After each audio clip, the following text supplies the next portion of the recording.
In the cold grey waters of the South Atlantic, a storm of fire and steel erupted, a moment so shocking it forever changed naval warfare. On that day, the unthinkable happened. Britain's mighty warships, symbols of naval supremacy, were torn apart, not by advanced missiles or nuclear submarines, but by small, aging Argentine jets known as A-4 Skyhawks. This is the story of how courage, desperation, and a handful of outdated planes humbled one of the most powerful navies on Earth.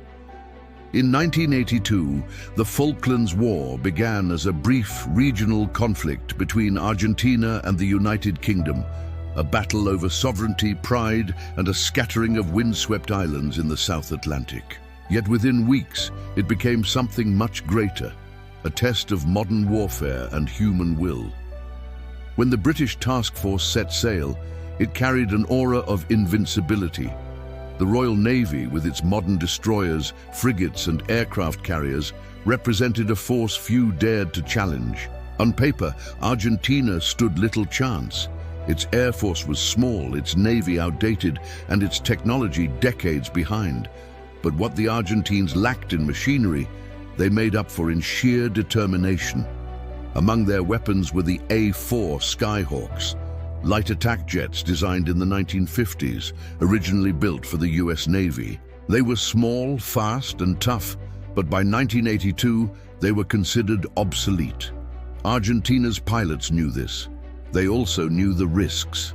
Every mission meant flying low over freezing seas, beneath British radar, and facing the terrifying defenses of guided missiles and anti-aircraft guns, but they went anyway.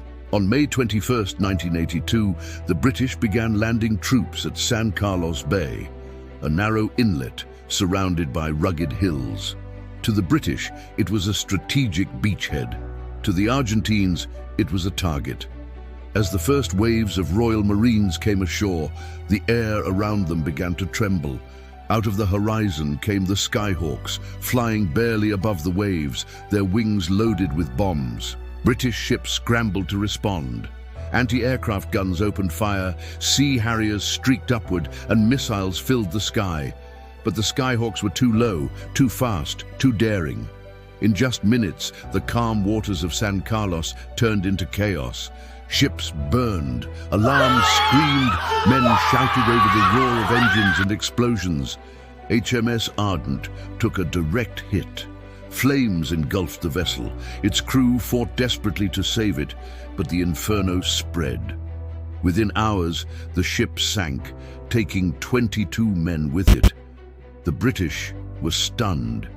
They had expected resistance, but not this level of precision, not this level of sacrifice. The next day, the attacks continued. HMS Antelope was struck as it maneuvered through the bay. A bomb lodged deep within the ship but failed to explode until engineers tried to disarm it. The detonation ripped the vessel apart. One more ship gone, one more reminder that the Falklands would not be easily reclaimed.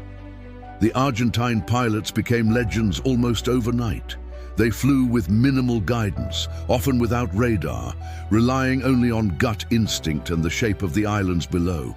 Their missions were suicide runs, fuel barely enough to reach the target and return.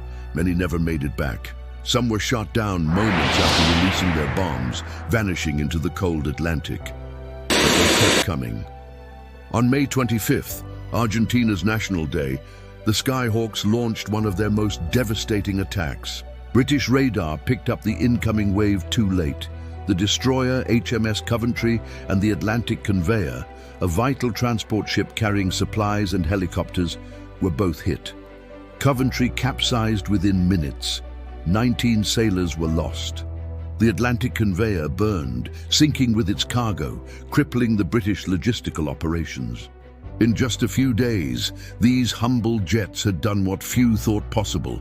They had wounded the Royal Navy's pride and power, and they had done it with courage that bordered on madness.